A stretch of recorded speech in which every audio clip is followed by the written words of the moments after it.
Muy buenas, bienvenidos a todos y a todas a Retro VHS. Muchas gracias a nuestros dos colaboradores, Daniel Gorostiza y de Phantom, por estar aquí una vez más acompañándonos para comentar otra de esas películas tan significativas, tan interesantes que nos deja, en este caso, el siglo XX y en este caso los años 90.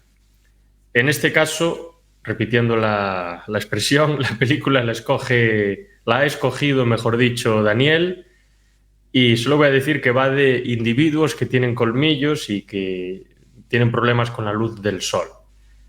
Esta película, a su vez, está basada en una novela, que luego veremos también la importancia que tienen tanto la novela como la película, y Daniel nos irá introduciendo pues quién es la autora, que es una mujer, el año en el que se escribió y demás aspectos relacionados con la película.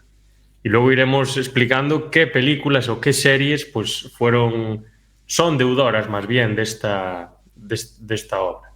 Así que sin más dilación, sin más preámbulo, dejo a Daniela para que nos introduzca la película y a partir de ahí pues ya empezaremos a desglosarle y analizarle y a comentar diferentes aspectos de diferentes prismas como siempre hacemos. Así que Daniel, cuando quieras. Bueno, esta película es Entrevista con el vampiro. Es dirigida por Neil Jordan, un director irlandés que ganó un Oscar al mejor guión por una película que se llama Juego de Lágrimas.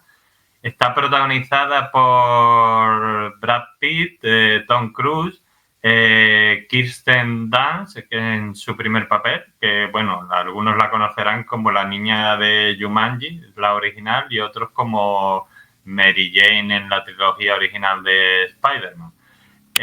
También Christian Slater y Antonio Banderas. La película es del 96 y está basada en una novela del 96 también que se titula Entrevista con el vampiro. Anne Rice escribió la novela y a su vez escribió el guión, haciendo una serie de cambios.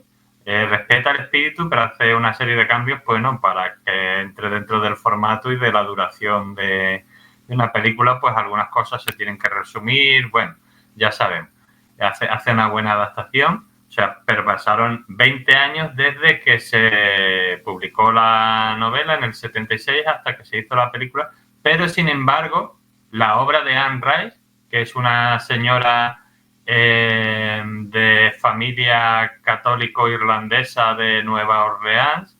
Nueva Orleans estará muy presente en sus novelas, pues ya había influido al cine y la literatura del tema vampírico, porque hay que tener en cuenta que esta Entrevista para el vampiro es la primera de una saga de novelas que empezó en el 76, pero la última la escribió en el 2018. O sea, es el trabajo de su vida. Entonces, pues, porque ella se murió en el 2020 o por ahí, o sea, y ahí escribió como... Se murió, no sé. ¿Sí? Yo creo que no está vivo. No, se murió. No. Yo pensé que estaba vivo. Hace no mucho, pero se murió. Sí, es verdad, hace 4 años, sí, sí.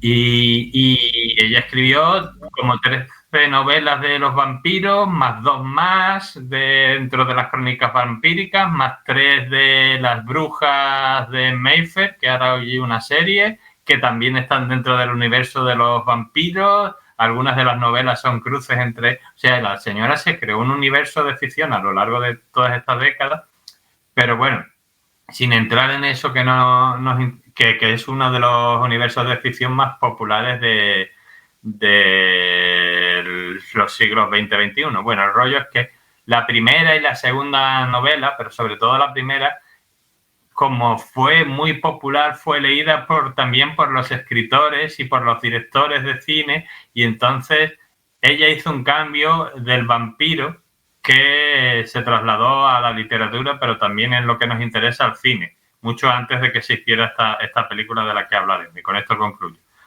Ella convirtió al vampiro, lo sacó del castillo. De hecho, en esta película gran parte de la movida es que abandonan la plantación para irse a la ciudad. y lo convierten en un vampiro urbano, como por ejemplo podría ser el de Friday Night, y lo convierten en un vampiro que pasa de ser una criatura poco menos que diabólica a un vampiro casi podríamos decir que ateo. O sea, cuando el otro le menciona el personaje de Brad Pitt, Luis, al Lestat, el de Tom Cruise, que si el infierno, que si tal, el otro siempre dice, aquí no hay cielo, ni infierno, ni nada. O sea, convierte al vampiro en una criatura urbana, desgraciada, malvada sí, pero no por algo demoníaco y no necesariamente tiene que ser del todo malvada, puede ser buena, pero si lo es no es por algo demoníaco, es porque él es así, castigada y premiada con la inmortalidad. O sea, el vampiro de esta señora que pasó al cine y a la literatura es un vampiro casi, me atrevería a decir, urbano y existencialista. Sí, yo el principal elemento que veo que influye en el cine y, bueno, en la literatura seguramente también, es la humanización del vampiro.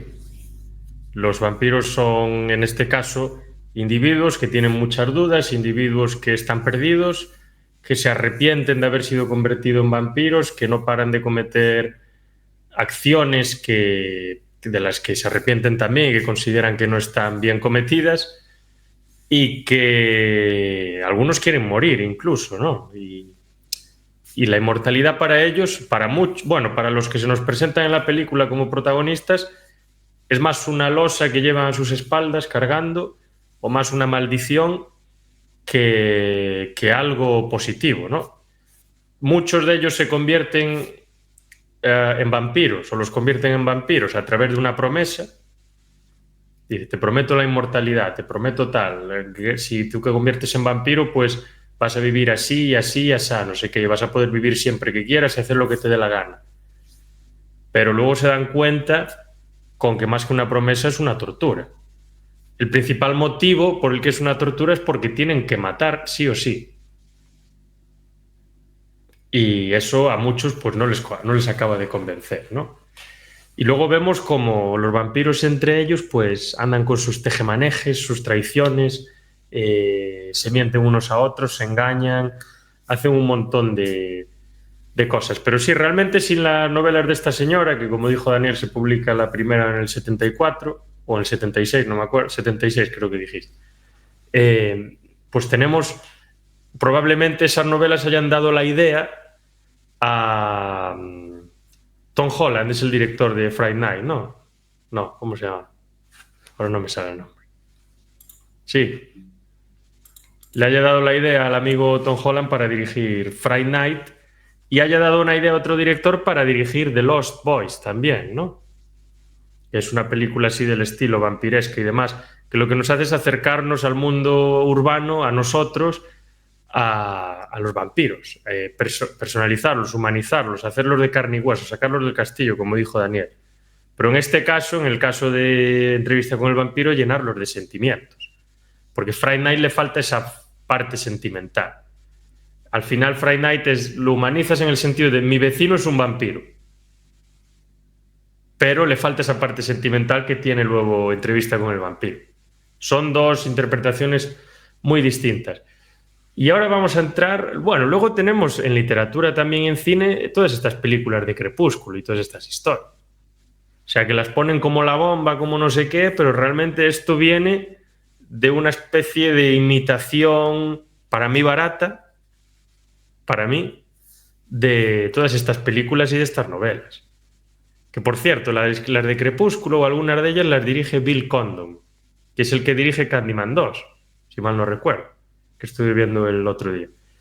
Y eso, lo que iba a decir, que ya podemos entrar a analizar el argumento de la película, y para eso tenemos a Phantom, para hacernos una de sus sinopsis tan famosas. Sí, nos encontramos en el siglo XVIII, tenemos al vampiro Lestat, que pues convertir a otra persona que le dijo que quería probar cómo que se sentía, ¿no? Un poco ser vampiro, y entonces pues decide convertirlo, ¿no? Hay que poner en contexto que este hombre pues había tenido una pérdida de familiares suyos, creo que era la mujer y su hija, ¿no? ¿Sabe? Daniel, si me puede corregir. Sí. Sí, justo había dado a luz la mujer y se murió. Y entonces, pues, a partir de ahí se va creando como una pequeña simbiosis entre los dos, donde van cometiendo una serie de asesinatos, van probando la sangre y sí, se crean distintas disputas también, ¿no? Entre Brad Pitt, su personaje, porque no está muy de acuerdo con los métodos que utiliza el personaje de Tom Cruise, hasta acabar de una manera un poco, bueno, no vamos a destripar, pero sí trágica. Sí, totalmente trágica, dando un poco la vuelta por todas partes. Hay un elemento que a mí me gusta muchísimo porque me parece una suerte de alegoría, que se hace también en la película Abraham Lincoln, Cazador de vampiros, que no es muy allá la película, no es demasiado buena, ni le llega mucho a esta, pero bueno, tiene su elemento interesante, y es que se nos presentan a los vampiros como los propietarios de las explotaciones en los que están los negros trabajando. O sea, como metafóricamente nos dicen que les están chupando la sangre, porque realmente les están chupando la sangre de otra manera, ¿no? Pues eso se hace también en la película de Abraham Lincoln, Cazador de vampiros, y creo que es el único elemento interesante de la película. Pero está muy bien traído eso, porque realmente sí, son una suerte de vampiros. Ellos están pues quitándoles todo, dejándolos secos, ¿no? Esclavizándolos. Y obviamente Nueva Orleans otra vez, también en la cuna de esta señora. Sí, y es muy importante esos libros, y porque también la señora vivía allí y además una ciudad que se da, o sea, a lo mejor yo te digo, yo qué sé, que hay vampiros en, no sé, en tal sitio, yo qué sé, en Faro, Portugal, y tú dices, no me lo creo, pero tú te digo, hay vampiros en Nueva Orleans, y dices, hombre, quién sabe lo que puede haber allí, quiero decir, te da un poquito más la cosa de... pero a mí hay un par de cosas que me gustan de esta historia, que es muy tenebrosa, y es primero la relación entre Lestat y Louis, que es una relación... Yo creo que el que no lo quiera ver está en sus derechos, pero es una relación, digamos, de pareja tóxica, toxiquísima, porque está el novio o la novia que nadie necesita, pero es una relación de pareja. De hecho, rompen las reglas de, como se dice un poco en la película, las reglas del vampirismo, que según la señora Anne Rice no se puede hacer vampiros niños porque no se pueden valer por sí mismos. Y bueno, y aparte por el hecho que eso se ve mucho, ese drama de ese personaje en la película, de que ya no va a crecer, que pasan los años, pasan las décadas y la chica ya es una mujer, pero físicamente, eso es súper turbio, sigue siendo una niña, cuando en realidad ella pues dentro tendrá ya sus necesidades de mujer y sus cosas de mujer. Pues eso lo hace Luis para formar Luis no, Lestat, como para formar, como tú has perdido una niña, pues te regalo otra niña, ¿no? Como si esas cosas se pusieran así. Entonces, me gusta todo el tema de la niña, cómo lo tienen orientado, que es súper oscuro, y toda su historia, hasta su final, que no voy a contar cuál es. Y toda la historia de la relación entre ellos, que empieza así algo raro, pero al final acaba siendo una relación de parejas, eso sí, súper tóxica. O sea que aquí no... De hecho, siempre se la ha elogiado mucho dentro de la comunidad LGTB a esta señora, porque fue de las primeras de trasladar en la literatura este tipo de relaciones. Bueno, en este caso es una relación chunga, pero bueno, esas las hay en todas las orientaciones sexuales, pero que no tuvo problema en decir, otros lo habrían hecho más velado, a lo mejor decir, no, aquí se ve claramente que aquí hay tema entre estos dos señores. Eso pasa en Friday Night también. entre el vampiro y su siervo. Pero no tenemos esa relación turbia. Aquí tenemos un triángulo amoroso muy extraño. Sí. Pero es lo que dijo Daniel, aquí ellos forman más una vida de pareja. Yo en Friday Night es que noto totalmente distinto el comportamiento de ellos dos, a pesar de eso. Sí, no, es una relación diferente, sí. Phantom se quedó ahí congelado. ¿Qué le pasó? Nada, le ha mordido el vampiro. Puede ser. Pues sí que se forma un triángulo muy tóxico, la verdad, porque parece que el vampiro maestro, que es el que interpreta a Tom Cruise, que hace un papel maravilloso, de cuando Tom Cruise era un actor y sabía lo que tenía que hacer, ese como el vampiro jefe, el vampiro maestro, pues está un poco como celoso de la niña, ¿no? Porque él ve como que su converso pasa muchísimo tiempo con esta niña y él pues tiene envidia de ello porque él lo quiere para él, de alguna manera. Pero sí que es cierto que con el mordisco, con el tema del vampiro, la sangre y todas estas cosas, siempre hay como un halo de sensualismo. Siempre desde Drácula se nos presentan siempre los vampiros, aunque fueran monstruos como Nosferatu, se nos presenta siempre con una especie de ente seductor, de ente así galán, que bueno, siempre está así envuelto en la sexualidad, en la sensualidad y todas estas cosas. Y aquí lo lleva a su máximo esplendor, ¿no? Ya rompe todos los tabús, ya no es el vampiro que está seduciendo a las chicas para morderles el cuello y para chuparle la sangre. Es un vampiro al que le va todo. Niñas, hombres, absolutamente todo.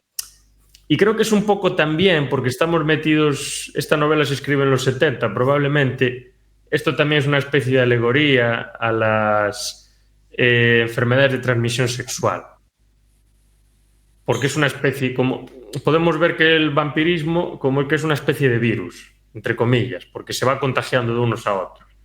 Y te lleva pues a un final que al fin y al cabo es más trágico que la propia vida humana, ¿no? Te vas mordiendo unos a otros, que sería como tener relaciones sexuales de la manera que no se debe, y pues cada uno pues se va contagiando y al final todos acaban en una vorágine bastante desagradable. A lo mejor tiene algo que ver con esto, como películas como It Follows y películas así que exploran este tema también de manera metafórica. Yo creo que va un poco por ahí también.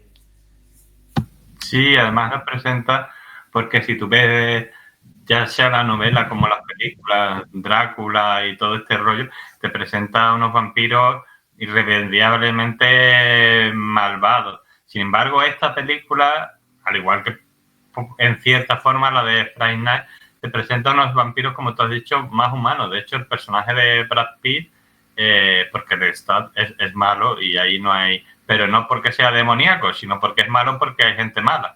Pero, aunque tenga sus sentimientos, pero Louis es un vampiro que se arrepiente, que él no quiere matar a gente, que él prefiere comerse sus ratas aunque no le gusten, que él tiene, acoge a esta niña prácticamente como si fuera una hija suya en cierta manera, quiero decirte, que luego hay algo ahí turbio, pero bueno, pero que es un vampiro que tú dices... Podría ser cualquiera de nosotros, quiero decirte, en vampiro quizás, un vampiro con sus arrepentimientos, con sus cosas, totalmente humano. O sea, ahí deja atrás la criatura demoníaca a un señor normal que hasta cuenta su historia. Por cierto, al The Phantom de esta película, que es para mí el entrevistador. Eso es un elemento que me gusta a mí mucho, porque la historia es como una especie de manuscrito encontrado, pero en vez de ser un manuscrito, o sea, el manuscrito no es un libro o unas hojas, sino que es el propio vampiro, que este periodista del misterio encuentra, ¿no? Una especie de Iker Jiménez o Santiago Vázquez, un tipo de estos que les gusta el tema. Y entonces como que el vampiro le empieza a contar todo. Y ves que la propia historia que le va contando, al señor le afecta de la misma manera, entre comillas, que le afectó a él cuando lo convirtieron en vampiro. Dudas, luego certeza, luego otra vez dudas, o sea, es un mar de incertidumbre constante, de no saber muy bien lo que está pasando. Como pasa en ese momento que tiene las preguntas, el que hace, bueno, que interpreta a Brad Pitt, y va ahí un vampiro muy famoso que es interpretado por Antonio Banderas, que es el jefe de los vampiros de París, y le hace una serie de preguntas existenciales y el otro le dice, pues para esto no tengo ninguna respuesta, ¿yo qué quieres que te diga? Es lo que hay. Y básicamente eso. Eso me gusta mucho cómo se hace, porque es como una historia de regresión en la que se cuenta todo, eso sí que me gusta.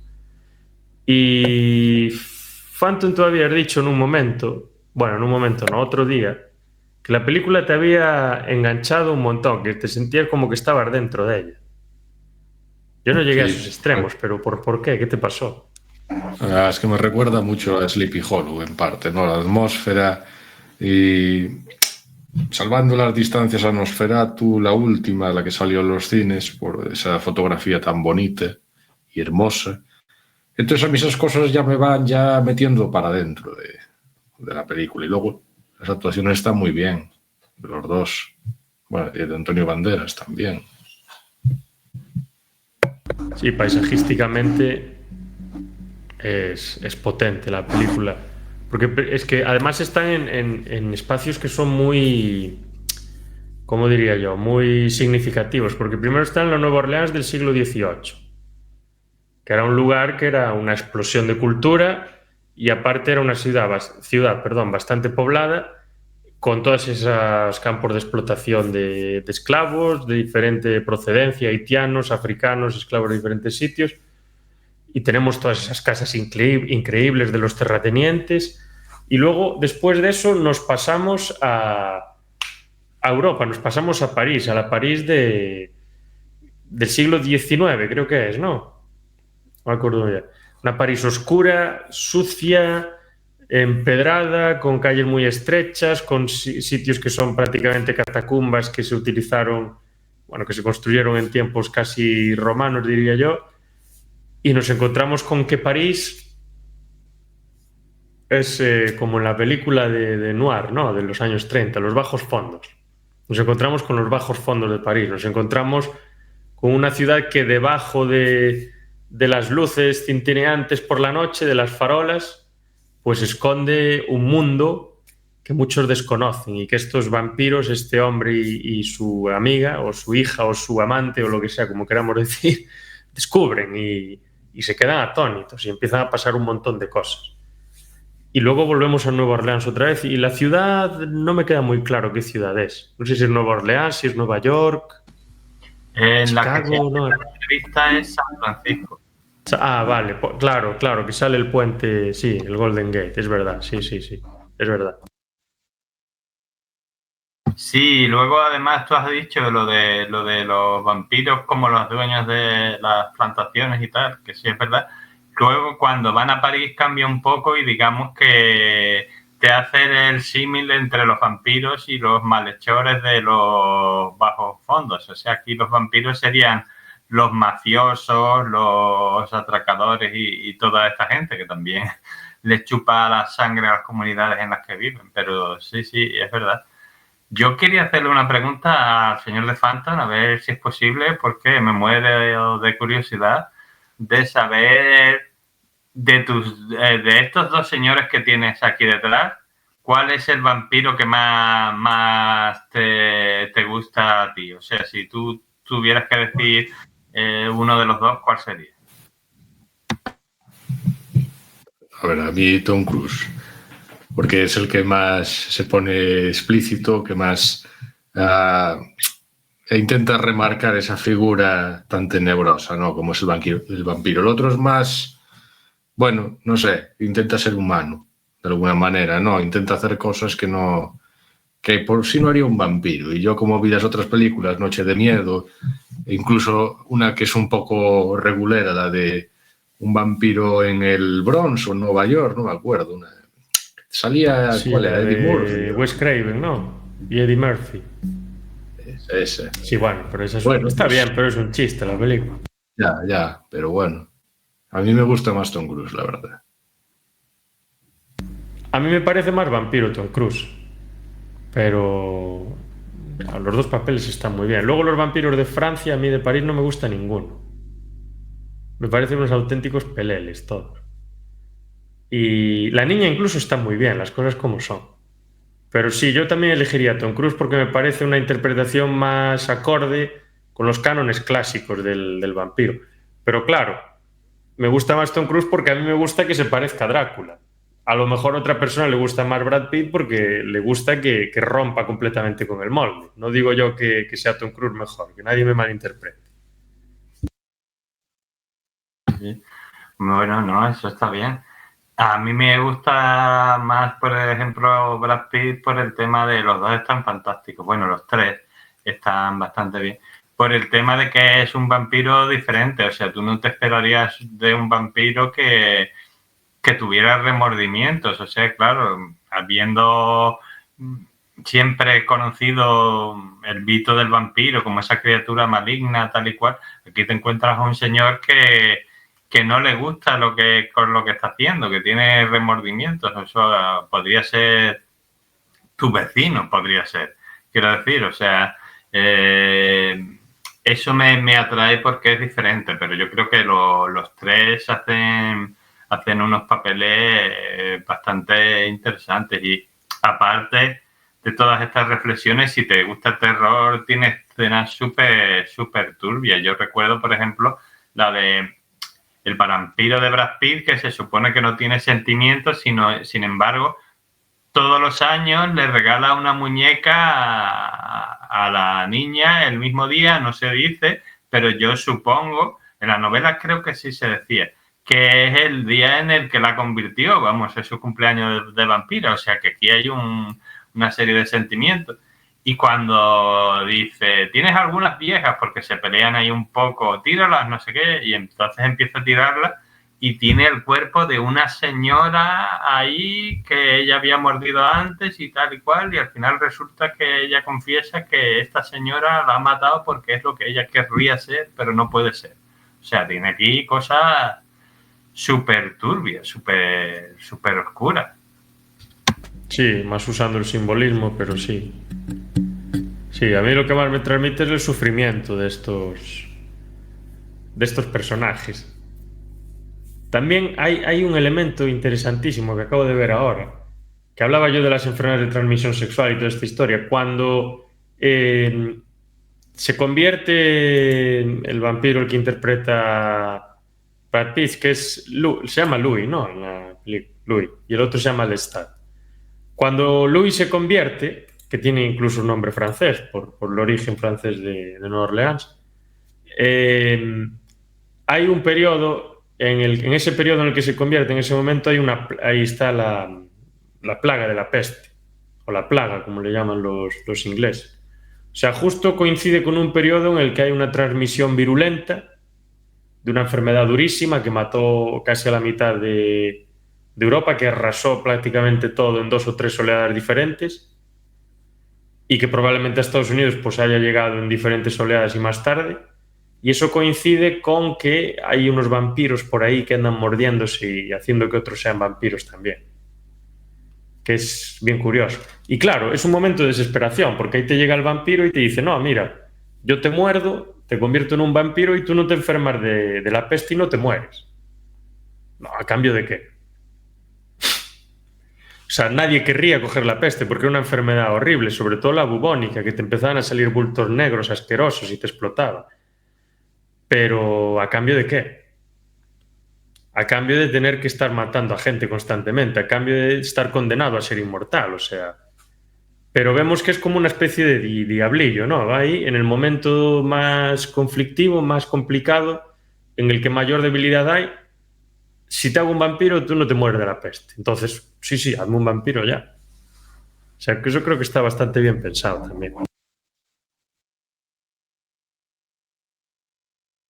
Sí, aprovecha los momentos de debilidad, pero sí, de todas formas, aún en eso yo creo que aquí hay un giro, porque si te fijas, Nosferatu, por ejemplo, en la película, él traía la peste y aquí los vampiros no traen la peste, sino que la aprovechan para, digamos, como se está muriendo gente aquí a granel, pues yo aquí chupo a unas cuantas personas, no se va a notar. Incluso hay gente que va a decir, estas mordidas, pues eso habrá sido la rata o habrá sido lo que sea. Sí, cierto, es verdad. Sí, es más, hacen bien ahí como que se esconden. Y no sé si si queréis añadir algo más sobre la película o si ya podemos hacer una valoración final. Yo quería remarcar el estilo distinto a Noche de Miedo, ¿no? Y la comparo porque es otra gran película también de éxito de vampiros, ¿no? Esta para mí es bastante más seria, ¿no? Aquí se trata al vampiro como algo más... Sí. Y la otra, bueno, tiene momentos cómicos, momentos más tirando para adolescentes, ¿no? Para jovencitos. Pero bueno, sigue siendo un clásico ochentero y está más enmarcada con lo que son los 80. Sí, pero bueno, son dos maneras muy diferentes de enfocar la figura del vampiro, porque, claro, es que Noche de Miedo tira mucho a la comedia, muy desenfadada, no entra en sentimentalismos profundos y demás, pero realmente Noche de Miedo tiene, cuando quita esa cosa de comedia, tiene escenas que dan bastante miedo y muy bien trabajadas. Sí. Y esta película, como dijo Daniel, sí que tiene su elemento de miedo y de terror, pero es un miedo y terror que es más ambiental y más sugerente, no es tan directo. Porque tú, por ejemplo, ves a la muerta ahí, que estaba chupada por la niña y llevaba ahí no sé cuánto tiempo y te explica eso y demás, y ves así como más señales y más cosas del estilo, no ves cosas tan directas, es como muy sensual, como muy sugerente, que te sugiere que ciertas cosas, pero sobre todo es como Sleepy Hollow, ¿no? Tienes una especie de terror ambiental. Y yo creo que es una forma casi clásica de hacer cine, la verdad, porque la forma en que está todo de contar, esa historia encontrada y todos los decorados y cómo hablan los personajes y todo, es una forma bastante clásica que a mí, a lo mejor por mala comprensión, me recuerda un poco a los... ¿Cómo se llama? Los Inmortales. No sé por qué, pero me recuerda a esa película. Sí, quizás porque en los dos casos la inmortalidad, más que una bendición, es una maldición en las dos historias. Sí, seguramente. Pues yo le voy a dar a esta película un 8,5. No. Un 8,75. Bueno, se merece más que un 8,5. Me parece que está muy bien, que es una... No puedo decir que es una adaptación buena porque la propia escritora de la novela hace la adaptación, entonces ella es la que lo tiene que decir, no yo, porque es ella misma la que lo hace. Pero me parece que los actores están muy bien, que expresan muy bien el sentimiento que quizá esta señora quiso expresar y representar en su novela. Humaniza muchísimo a los vampiros, los cambia completamente. Es un poco... Friday Night saca al vampiro a la calle y esta película lo hace llorar, ¿no? Es un poco lo que pasa. Es un poco lo que pasa con Batman también, ¿no? Tim Burton saca a Batman a la calle, lo hace de carne y hueso, y luego Christopher Nolan lo hace llorar también, lo humaniza. Pues aquí pasa un poco lo mismo, es el tercer paso. Y la influencia que ha tenido, hasta se ha hecho una serie en la BBC, creo que es bastante reciente, y la influencia que ha tenido es enorme. La capacidad que tiene para explotar ciertos temas y explorar ciertos temas con referentes a la sexualidad, al mundo queer y todas estas cosas, también es bastante interesante, y todo lo que puede dar de sí y permitir solo a través de una película. Y básicamente por eso mismo pues se lo daría. Y aún así, siendo rompedora, aún así cambiando los cánones de la figura del vampiro y demás, y entrando en temas muy diferentes, aún así es capaz de respetar para mí lo que es la figura clásica del vampiro. O sea, es capaz de alejarse, pero sin desfigurar completamente la figura de Drácula. Porque otras películas se alejan de lo que es el vampiro y desfiguran a Drácula. Crepúsculo y todas estas historias no tienen nada que ver con este tipo de vampiros, se alejan completamente y Drácula, la figura madre, ya no está ahí.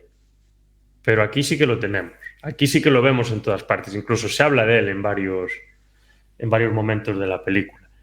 Pero yo voy a decir una cosa, que a lo mejor me matáis.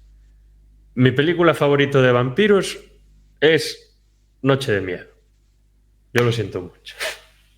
No, ahí no hay debate. Es la película predilecta para mí. No hay otra. Pero esta película es buenísima. 8,75, recomendable 200%.